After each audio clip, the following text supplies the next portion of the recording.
잠시만요. 이게 좀 예배 순서에 없지만 주은이가 저기 덩그러니 앉아 있는 느낌이 좀 그래서 오늘 처음 중고등부 예배 드리는데 사실은 한 달 정도 그냥 예배 원래 주아가 반주하는 대로 하고 좀 서로 교제한 다음에 반주를 시킬까도 생각했었는데 제가 미리 말을 못했더니 이미 다 준비를 해놨더라고요. 그래서 하지마 그럴 수가 없어서 연습한 게 있으니까 오늘부터 하게 됐는데 아무튼 우리 드디어 주아한테 조수가 생겼어요. 네, 같이 이제 항상 주아한테 미안하고 이렇게 아침 일찍 나와서 그랬었는데 또 주은이가 같이 하게 돼서 좀 좋은 마음이에요.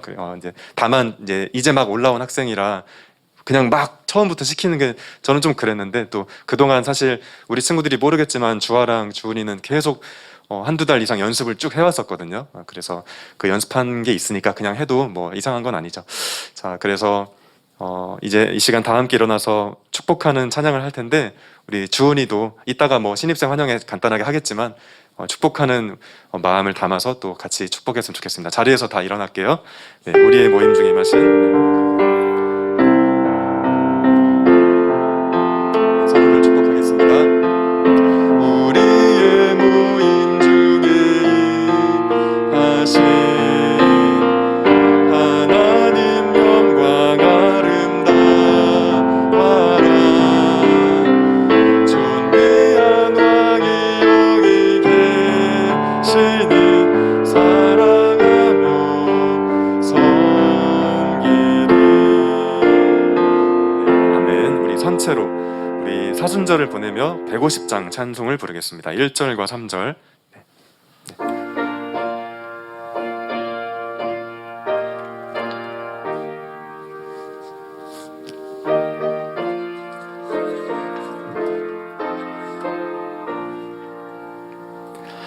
갈보리 산 위에 십자가 섰으니 주가 고난을 당한 표라. 험한 십자가를 내가 사랑하면 주가 보혈을 흘림이라. 최후 승리를 얻기까지 주의 십자가 사랑하리. 빛난 면류관 받기까지 험한 십자가 붙들겠네. 험한 십자가에 주가 흘린 피를 믿는 마음으로 바라보니 나를 용서하고 내 죄 사하시려 주가 흘리신 보혈이라. 최후 승리를 얻기까지 주의 십자가 사랑하리. 빛난 면류관 받기까지 험한 십자가 붙들겠네. 아멘. 자리에 앉겠습니다.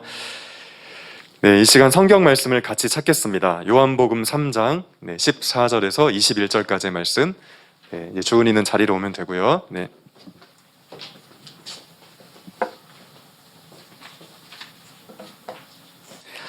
한 절씩 번갈아 가면서 읽고 그것을 교독이라고 하죠. 교독하고 마지막 21절을 같이 읽을게요. 제가 14절 먼저 읽을게요. 모세가 광야에서 뱀을 든 것 같이 인자도 들려야 하리니 이는 그를 믿는 자마다 영생을 얻게 하려 하심이니라. 제가 2절을 읽었나요? 그건 16절부터 읽어주세요. 시작. 네.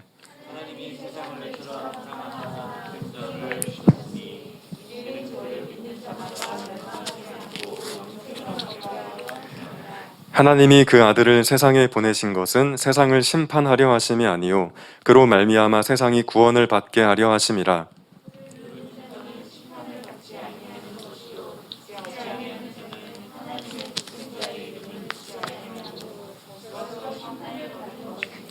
그 정죄는 이것이니 곧 빛이 세상에 왔으되 사람들이 자기 행위가 악함으로 빛보다 어둠을 더 사랑한 것이니라.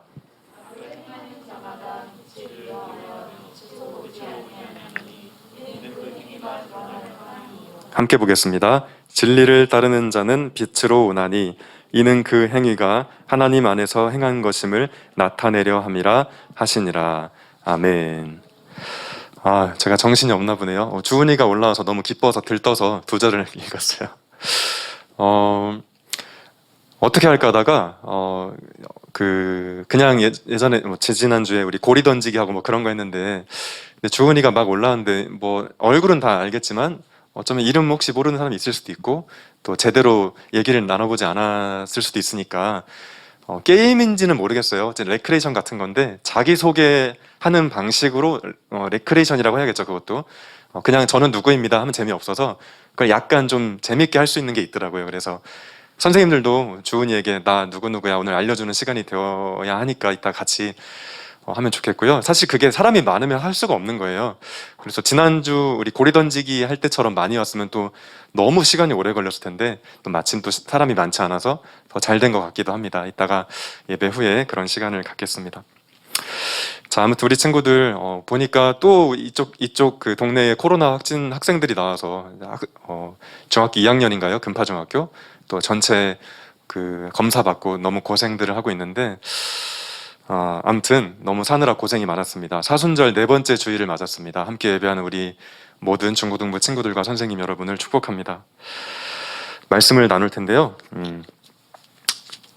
저보다 5살 어린 사촌 동생이 한 명 있어요. 광주에 살고 있는데 제가 20살이고 그러면 그 친구가 15살일 때, 그러니까 효주랑 동갑일 때, 제가 20살일 때 그 사촌 동생이 15살일 때였던 것 같아요. 아마 그쯤. 근데 어느 날 밤에 핸드폰으로 문자가 왔어요. 그때 전사님이 가지고 있었던 핸드폰은 흑백폰이에요. 여러분 흑백폰 본 적 있어요? 우리는 당연히 칼라잖아요.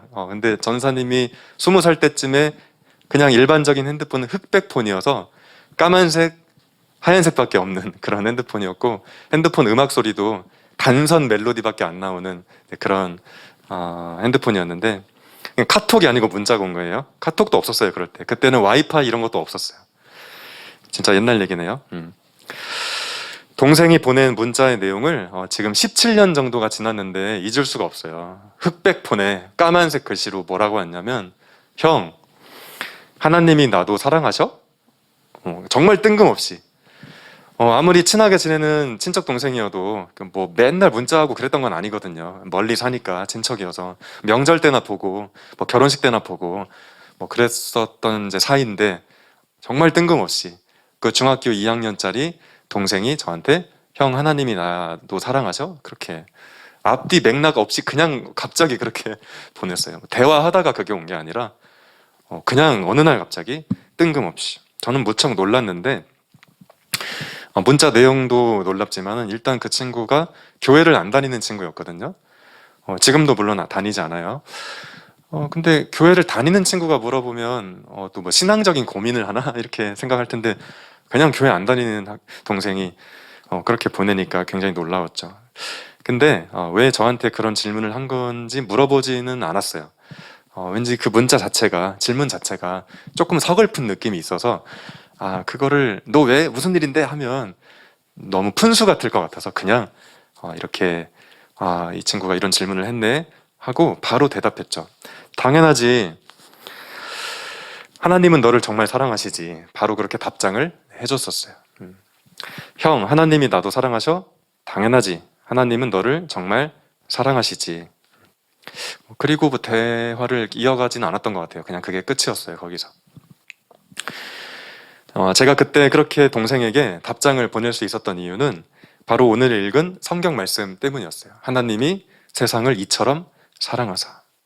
뭐 제가 20살 때만 해도 그때 재수생일 때인데 뭐 성경 잘 몰랐어요. 신학대학 갈 생각도 없었고 그때. 그래도 교회 다니면 누구나 알고 있는 이 말씀, 하나님이 세상을 이처럼 사랑하사, 가장 유명한 말씀들 중에 하나죠. 하나님이 세상을 할 때 여기 이 세상에 속하지 못할 사람은 아무도 없거든요. 제 친척 동생 포함해서 하나님이 우리 현서를 이처럼 사랑하사, 이게 말이 되는 거죠. 하나님이 우리 예주를 이처럼, 효주를 이처럼, 주은이를, 주아를 이처럼 사랑하사, 우리 선생님 여러분을 이처럼 사랑하사, 다 속하고 누구도 예외가 없어요.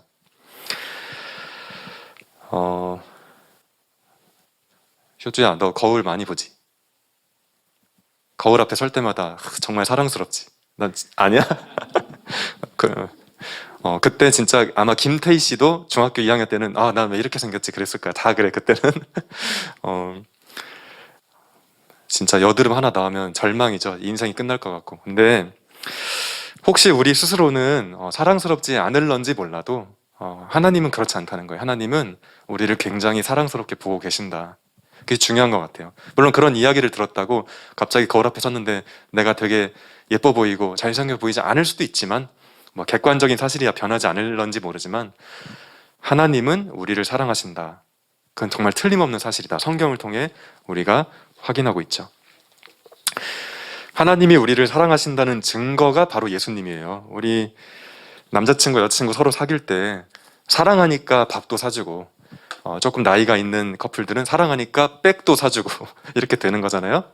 뭐 어떤 여자분은 남자친구한테 차도 사주고, 사랑하니까. 이게 증거가 있잖아요. 사랑한다는 증거. 하나님이 우리 사람들을 사랑하신다는 증거는 예수님이에요. 하나님, 우리를 사랑하시는 증거를 내보세요. 말만 하지 마시고 그래? 하고 보여주신 게 예수님이에요. 하나님이 세상을 이처럼 사랑하사 독생자를 주셨으니, 아까 이 말씀이 있었는데, 우리 성당에 다니는 사람들은 카톨릭 성경이 있거든요. 똑같은 성경을 가지고 번역이 좀 달라요. 이 부분을 성당에 다니는 사람들이 보는 성경에는 어떻게 번역해 놨냐면, 하느님께서는 세상을 너무나 사랑하신 나머지 외아들을 내주시어. 전 이게 좀 더 와닿는 것 같아요. 이 부분은 하나님께서는 세상을 너무나 사랑하신 나머지 외아들을 내주시어. 여기서 외아들은 예수님이죠.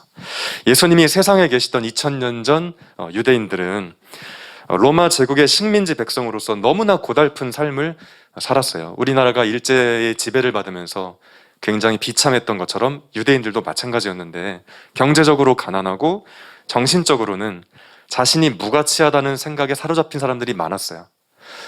소망이 없으니까요. 미래가 안 보이니까 내 인생은 뭐라고 해야 될까요? 열심히 살아갈 이유가 없는 거죠. 그냥 그렇게 이 비참한 삶을 숙명처럼 받아들이면서 자신의 인생을 하찮은 것으로 생각할 수밖에 없는 그런 시대 상황이었어요. 마음이 너무나 아팠겠죠. 예수님은 그 당시 그런 분위기 속에서 세상에 태어나신 예수님이요.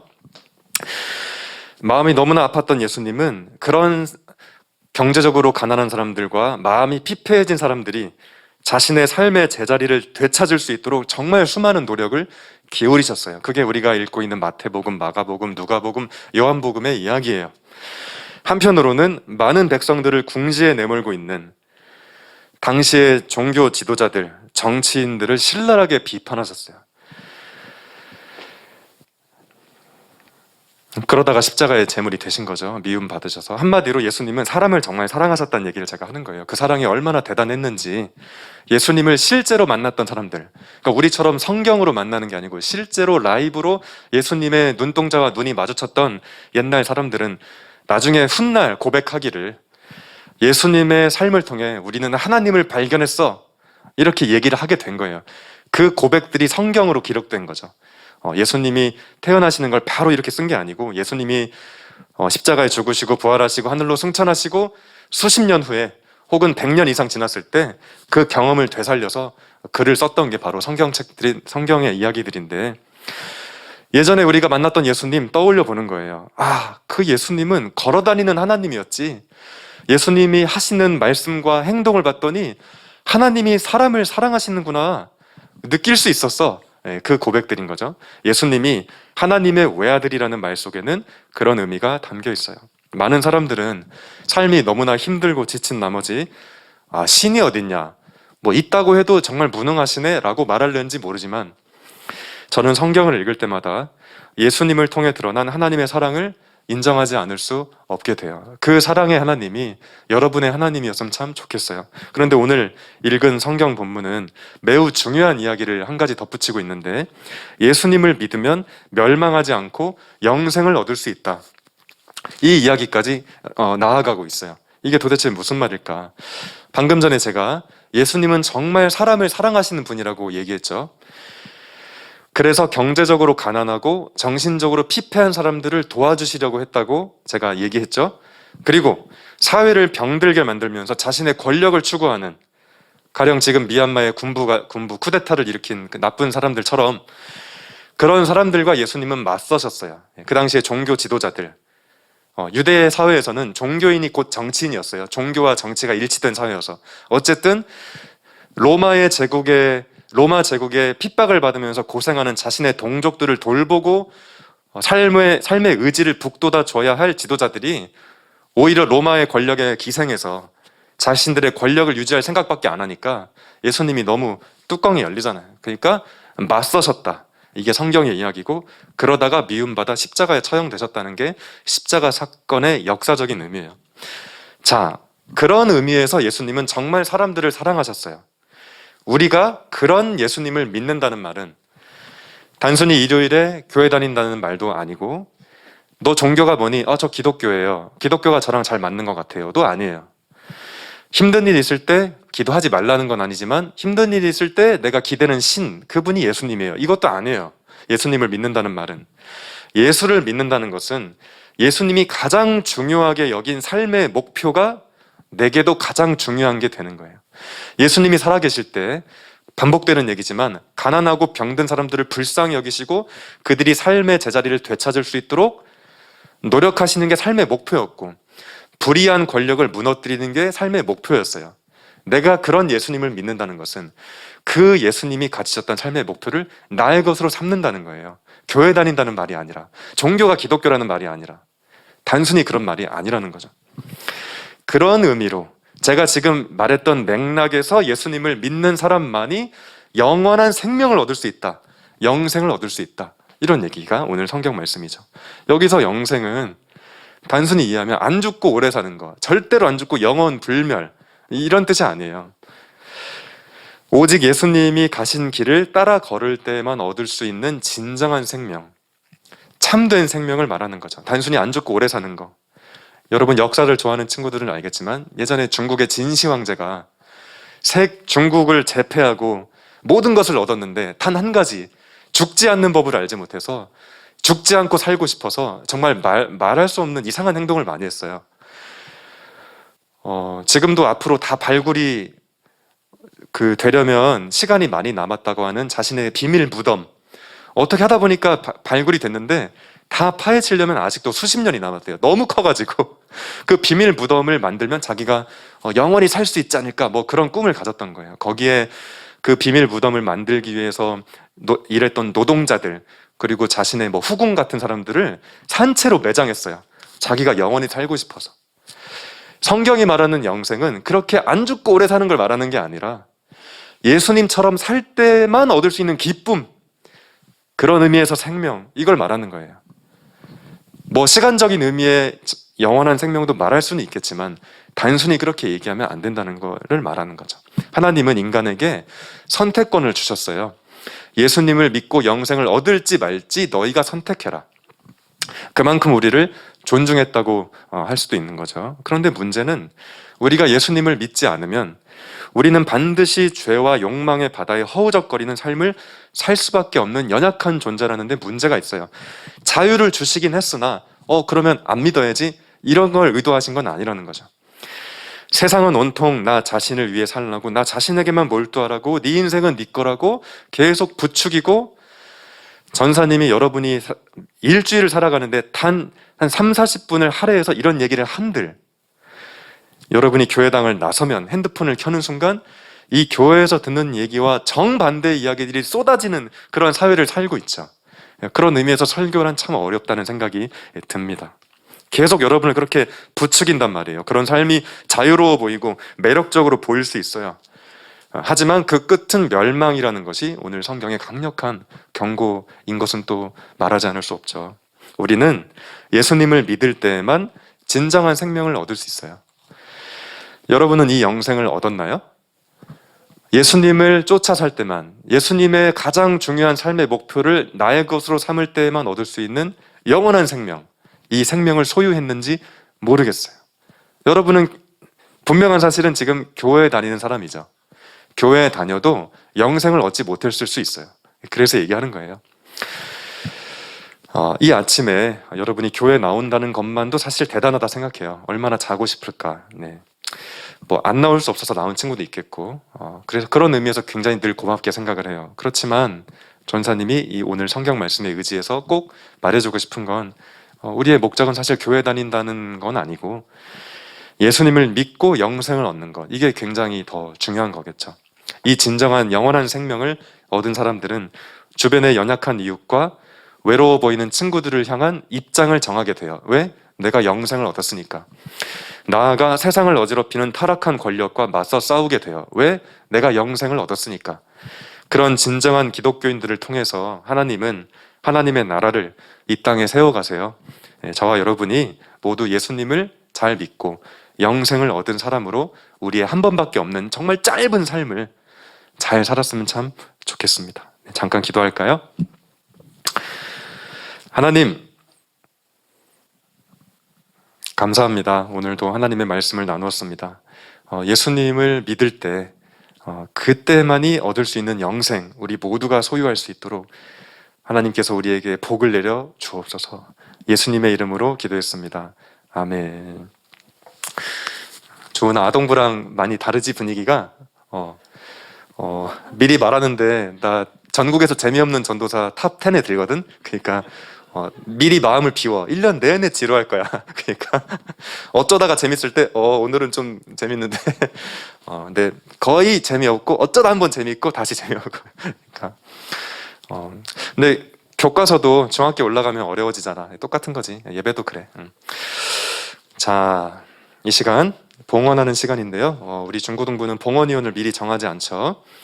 그래서 뭐 어쩔 수 없이 그렇게 하고 있는데 우리 이 시간은 효주에게 좀 부탁을 할게요. 효주가 봉헌위원을 좀 해주고 다 함께 자리에서 일어나서 봉헌 찬양 50장 1절을 부르겠습니다.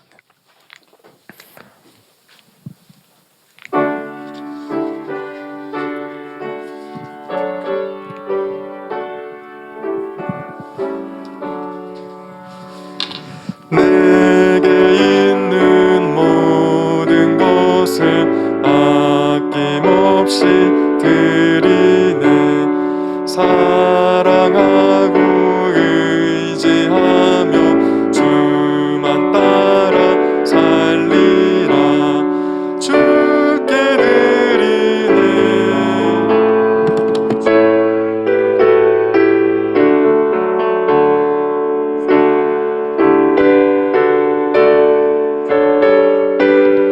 모두 드리네.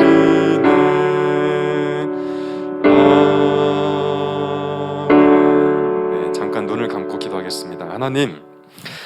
하나님이 우리를 사랑하시고 생명을 허락하심에 감사하는 마음을 담아 물질의 일부를 구별하여 하나님께 드립니다. 하나님이 예물이 쓰이는 곳에 하나님의 뜻이 온전히 이루어지게 해 주옵소서.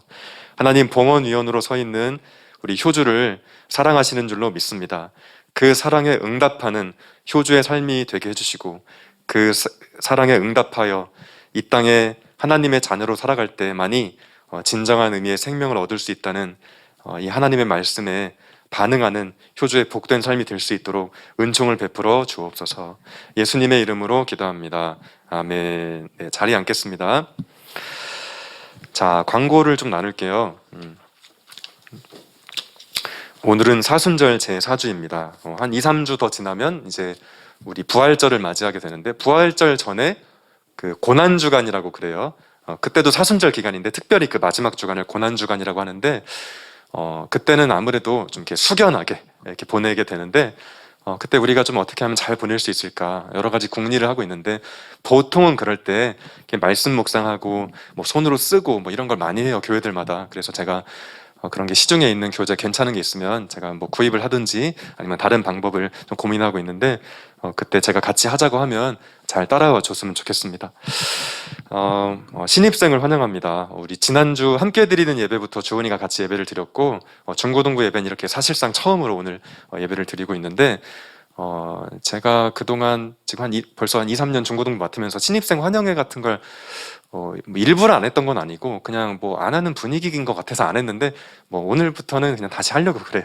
그래서 뭐 선물도 준비하고 했는데 그냥 뭐 선물 띡 주고 하면 재미없으니까 이따가 자기소개 게임 이렇게 하고 그때 신입생 환영회 겸해서 이렇게 하도록 하겠습니다.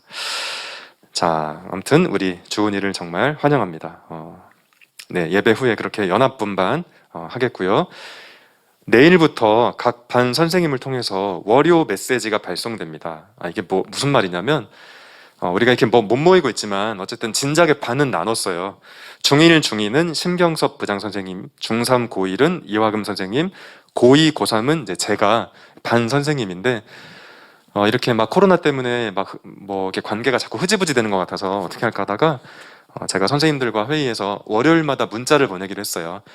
여러분에게 답장을 막 강요하려는 건 아니고 그냥 뭐 성경 말씀 한 구절, 뭐 축복의 메시지 한 구절, 이렇게 선생님들이 아마 같은 시간에 이렇게 월요일마다 보낼 때 선생님이 나를 위해서 기도해 주시는구나, 뭐 이런 의미로 받아들이고 하면 되니까 보낼 때마다 그냥 보고 잘 읽고 뭐 가끔 선생님 감사합니다 뭐 답장 정도 하고 이렇게 하면 될 것 같아요. 자, 내일부터 일주일에 한 번씩 월요일마다 그렇게 메시지를 발송하겠습니다. 성경 봉독은 우리는 화면으로 하지 않죠. 성경을 꼭 그 로비에서 갖고 오면 되겠습니다. 자, 우리가 원래 함께 드리는 예배 드릴 때 끝나고 촛불 그 광고 시간에 촛불 불면서 생일 케이크 자르고, 아니죠, 그 초코파이 같은 걸로 했었군요. 그렇게 하고 또 저기 이동해서 간식 먹고 했었는데 코로나 이후에 다 없어졌잖아요. 근데 이제 아동부는 항상 함께 드리는 예배 때만 생일자를 축복해 줬대요. 근데 우리는 그것도 하고 또 매 주마다 그렇게 했었는데, 지금은 우리가 함께 드리는 예배 때 케이크를 주잖아요. 아예 주잖아요. 그 스타벅스 케이크를. 그러니까 이 선물이 겹치는 문제가 좀 생기더라고요. 그럼 또 주중에 받게 되니까 그 주간에. 그래서 그냥 아동부랑 통일성을 주는 게 좋을 것 같아요. 그래서 또 마침 또 우리가 간식도 못 먹고 해서 아예 먹을 걸 주니까 우리 코로나가 끝날 때까지는 그 문화상품권으로 또 주고 이렇게 하는 것보다는 그냥 함께 드리는 예배 때 단체로 이렇게 선물을 줄 때 하는 것으로 좀 이렇게 대신하도록 하겠습니다. 자, 네, 광고 뭐 또 다른 광고가 네, 네, 우리 부장 선생님이 얼마 전에 그 코로나 백신을 맞으셨어요. 뭐 지금 이렇게 건강한 모습으로 오셨는데 좀 고생도 좀 하시고 뭐라고 해야 되죠? 후유증? 네, 좀 있어서 이렇게 근데 지금 뭐 아주 건강한 모습으로. 근데 뉴스를 보면 정말 목숨을 잃은 분도 계시고 뭐 굉장히 좀 그래서 조금 뭐 인간적으로 기도를 많이 하게 되더라고요. 권사님 저랑 오래 보셔야 되는데 이렇게. 네, 근데 너무 감사하게 생각을 하고 또 한편으로는 돌아가신 분들은 이거 어떻게 해야 되지? 뭐 그런 생각도 드는데, 아무튼 우리가 벌써 이제 백신을 이렇게 맞는 국면으로 접어들었어요. 이제 11월까지 아마 그게 계속 진행된다고 그래요, 국가적으로. 정말 한 사람도 목숨을 잃지 않고 정말 하나님의 은총이 정말 가득한 우리 대한민국 될 수 있게 달라고 기도를 해야 되지 않을까. 좀 흐지부지 되는 면이 없어요. 식당 가보면 그냥 미어 터지더라고요. 뭐 참 오랜만에 며칠 전에 가봤는데, 하여튼 우리가 조심할 건 조심하고 이렇게 잘 살아야 되지 않겠나 이런 생각이 듭니다. 자, 우리 일어나서 우리 파송 찬양하고 주기도문을 하고 예배 마치겠습니다. 네. 서로를 그리고 자신을 축복하며 우리 찬양하겠습니다. 당신은 사랑받기 위해 그리고 그 사랑 전하기 위해 주께서 택하시고 이 땅에 심으셨네. 또 하나의 열매를 바라시며 하늘에 계신 우리 아버지여, 이름이 거룩히 여김을 받으시오며 나라가 임하시오며 뜻이 하늘에서 이룬 것 같이 땅에서도 이루어지이다. 오늘 우리에게 일용할 양식을 주시옵고 우리가 우리에게 죄 지은 자를 사하여 준 것 같이 우리 죄를 사하여 주시옵고 우리를 시험에 들게 하지 마시옵고 다만 악에서 구하시옵소서. 나라와 권세와 영광이 아버지께 영원히 있사옵나이다. 아멘.